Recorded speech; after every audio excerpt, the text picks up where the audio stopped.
Hola, bienvenidos a Mundo Agro. Permanentemente lo estamos informando y acercándole la información todos los días respecto a las principales novedades del sector productivo, el sector agropecuario, que está creciendo en muchísimas tecnologías, la del riego, la aplicación de nuevas técnicas para la agricultura, también la ganadería, por supuesto. De todo esto vamos a hablar en el programa, que arranca de la siguiente manera. Jornada a campo del IPCBA en Cruz del Eje, Córdoba, más terneros con las mismas vacas. Jueves 4 de octubre, Cooperativa Regional de Cruz del Eje. Ruta Nacional 38 a 2 kilómetros de Cruz del Eje en dirección a Villa de Soto. Participa el INTA. Entrada gratuita, cupos limitados. Informes e inscripción en www.ipcba.com.ar o al 011 53 53 50 90.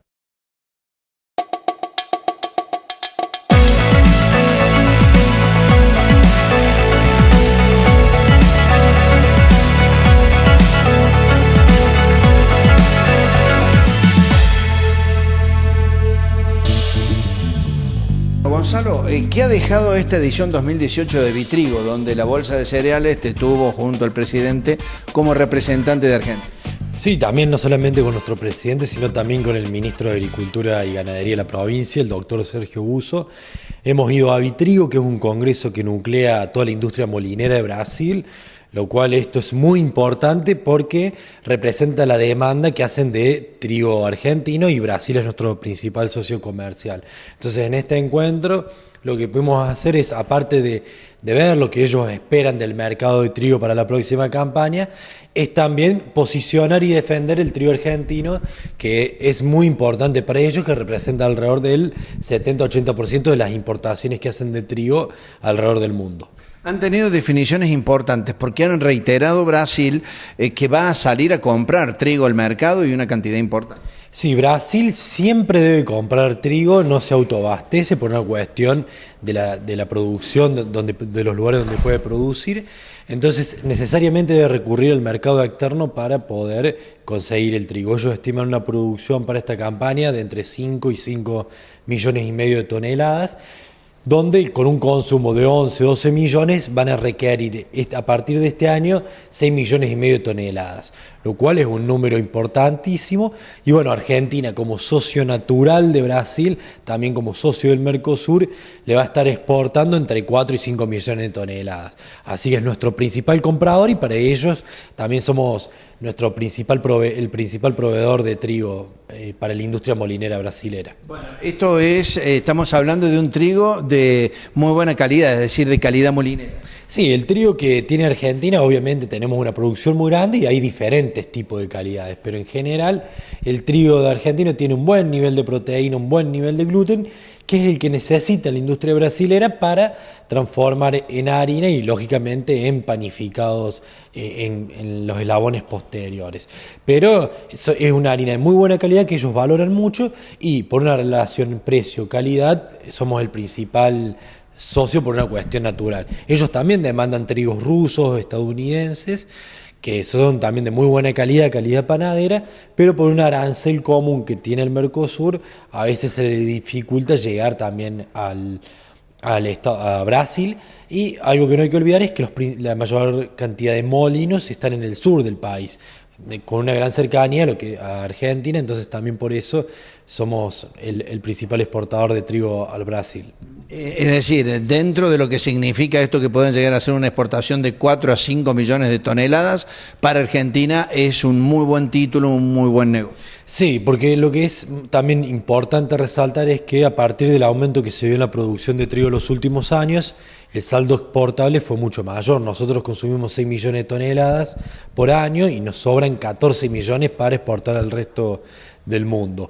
Entonces, si bien Brasil es muy importante, es nuestro principal socio y es un socio estratégico, ahora hemos diversificado los destinos de la producción triguera argentina, llegando a países como Vietnam o otros países del sudeste asiático y asimismo países del norte de África o países del oeste africano como Angola. Entonces, hemos diversificado y si bien hace 4 o 5 años Brasil representaba entre el 70, 80 e incluso el 90% del destino que tenían nuestras exportaciones, hoy ese número se ha reducido a un 36-40%, lo cual reduce nuestra dependencia al mercado brasilero.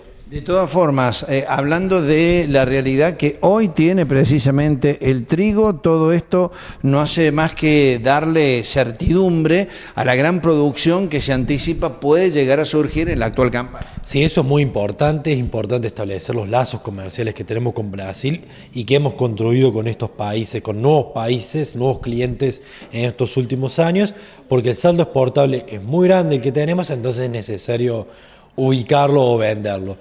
De manera tal que con Brasil, teniendo una cosecha en términos normales, ya nos aseguramos que nos estén comprando 4 o 5 millones de toneladas de trigo fijos. Y el resto, bueno, es por ubicarlo en otros mercados internacionales. ¿Qué otra cuestión te pudo dejar como experiencia este congreso tan importante internacional que se realiza en Brasil todos los años, donde ya has acudido en otras oportunidades? Sí, así es un encuentro, una cita que se da una vez por año en Brasil, y lo que se puede ver es cómo una industria que no tiene una materia prima, que no la produce, se genera un congreso donde se apoya y se fomenta que crezca mucho más.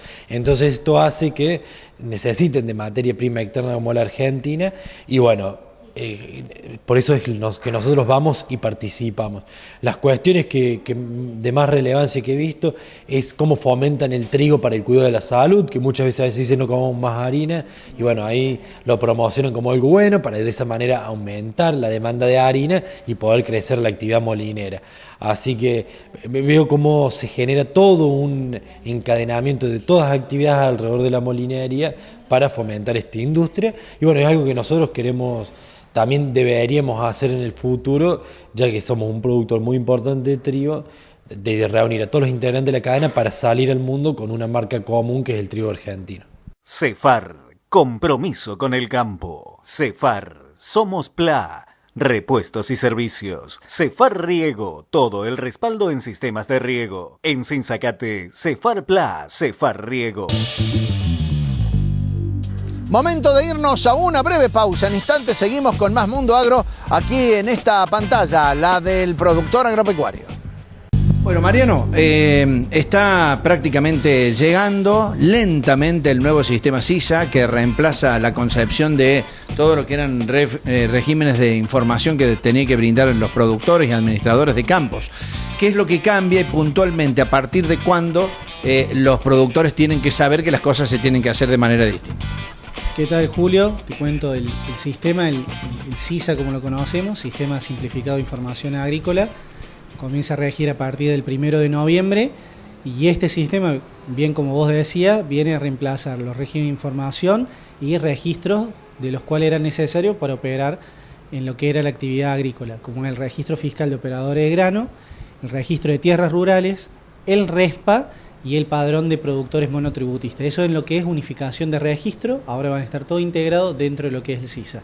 Y los sistemas de información, antes nosotros veníamos presentando información de producción, de stock, de superficie y adicionalmente información de origen y reserva de semillas, se terminan unificando y en vez de presentar 7 declaraciones juradas, pasamos a presentar 2 declaraciones juradas. 2 declaraciones juradas que alivia muchísimo en cuanto a los trámites para los administradores.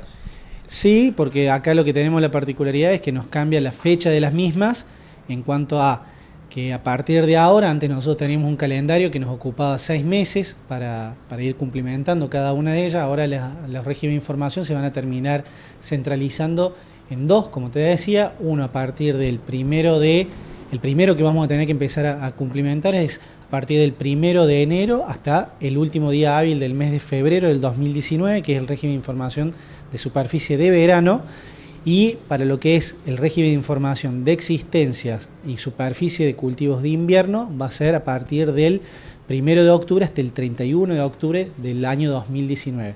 Con la particularidad que hasta el 31 de octubre de este año tenemos que cumplir con todos los regímenes de información que están vigentes a través de la 2750. Eso es fundamental, porque el nuevo sistema va a ser una migración de datos y todo aquel productor u operador que estando obligado no haya cumplimentado con estos regímenes va a tener una sanción desde el punto de vista de scoring, donde le va a elevar el estado, el riesgo, y no va a poder acceder a mayores beneficios en lo que es reintegros y la tasa de retención del impuesto a las ganancias. Bien, precisamente este sistema de scoring es lo que le va a permitir tener algunas ventajas en el nuevo sistema al productor. ¿Por qué no nos explicas de manera sencilla cómo opera este scoring?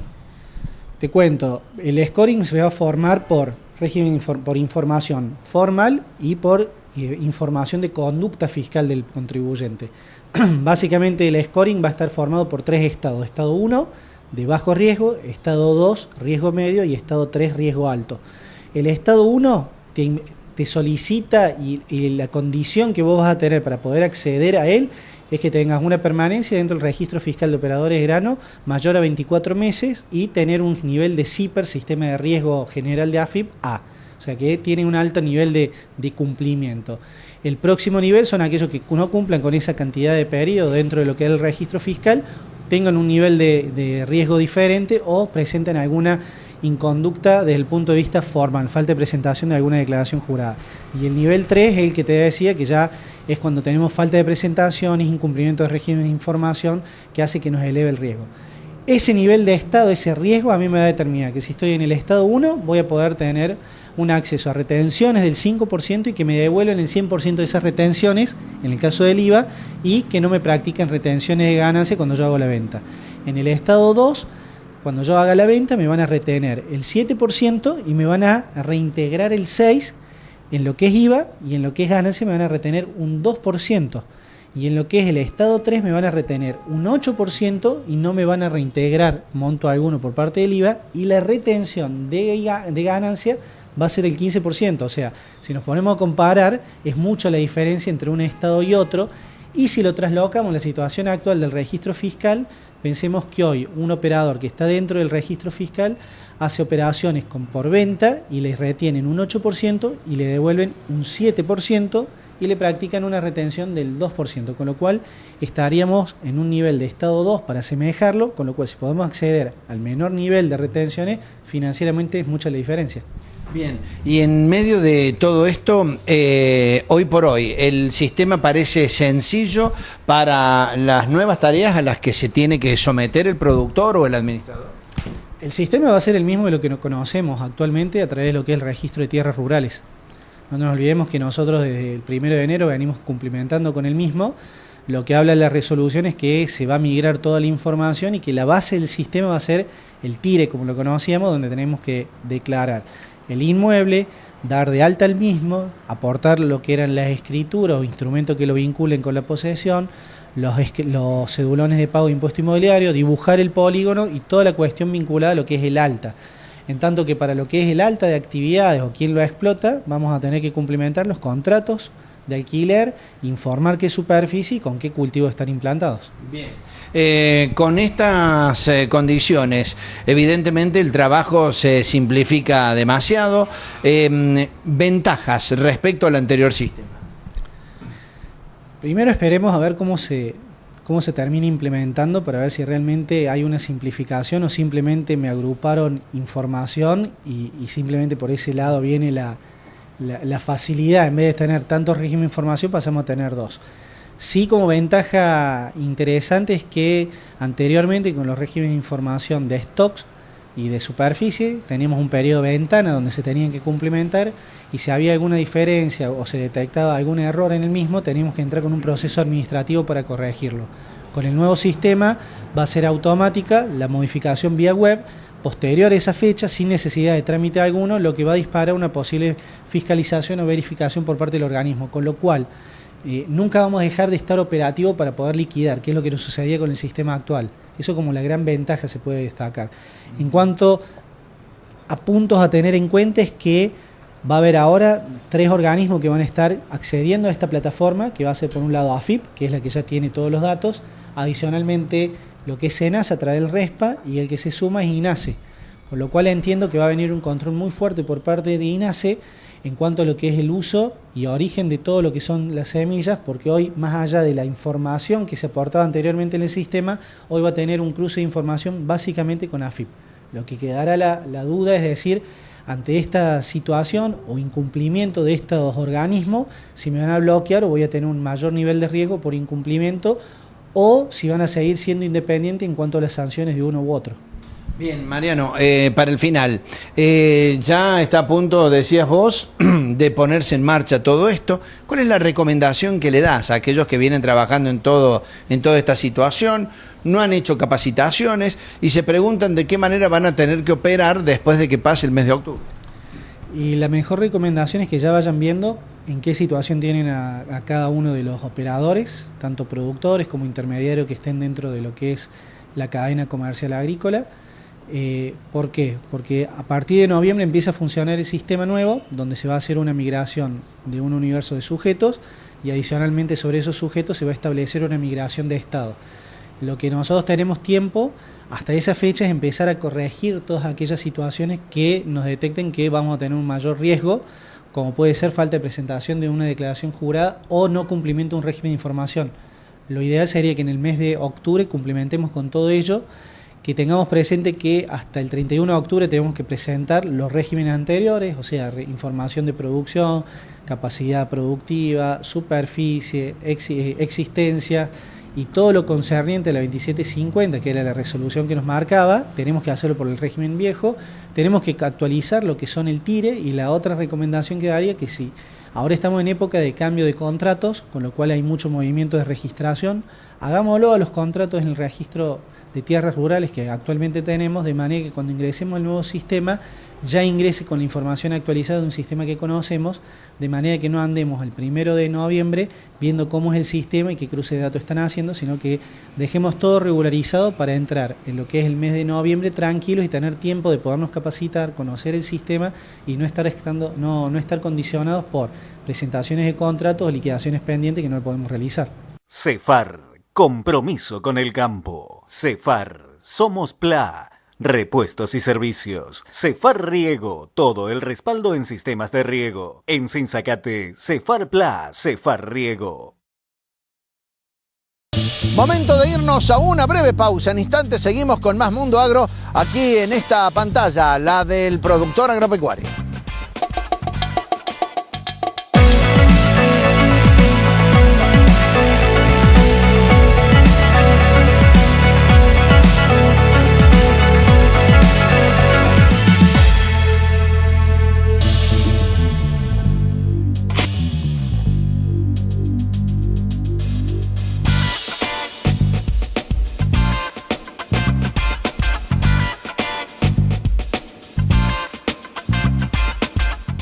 Jornada a campo del IPCBA en Cruz del Eje, Córdoba, más terneros con las mismas vacas. Jueves 4 de octubre, Cooperativa Regional de Cruz del Eje. Ruta Nacional 38 a 2 kilómetros de Cruz del Eje en dirección a Villa de Soto. Participa el INTA. Entrada gratuita, cupos limitados. Informes e inscripción en www.ipcba.com.ar o al 011 53 53 50 90.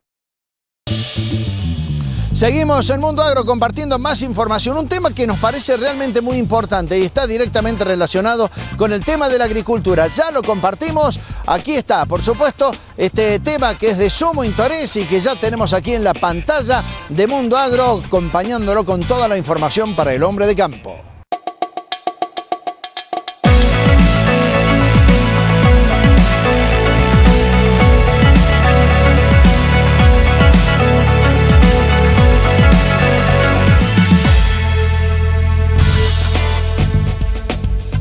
Bueno, ingeniero Guerra, ¿cuál es el estado sanitario en estos momentos de los cultivos de invierno en el norte de Córdoba? Bueno, hola Julio, buenas tardes. En este momento estamos esperando agua. Necesitamos que llegue la lluvia sí o sí para empezar a recomponer agua en los perfiles y mejorar el estado general de las plantas. Básicamente dos cultivos tenemos en el norte, por un lado garbanzo, por otro lado trigo. Creo que la mayor superficie hoy la debe tener garbanzo, muy probablemente, y también es la que está teniendo el mayor problema sanitario. O sea, hoy en garbanzo estamos encontrando muchas plantas secas, ramas secas, algunas lesiones en hoja, y eso hace que, bueno, el no disponer o estar en una condición de estrés hídrico se acentúa, digamos, la falta de crecimiento, la depresión por algún lado del cultivo.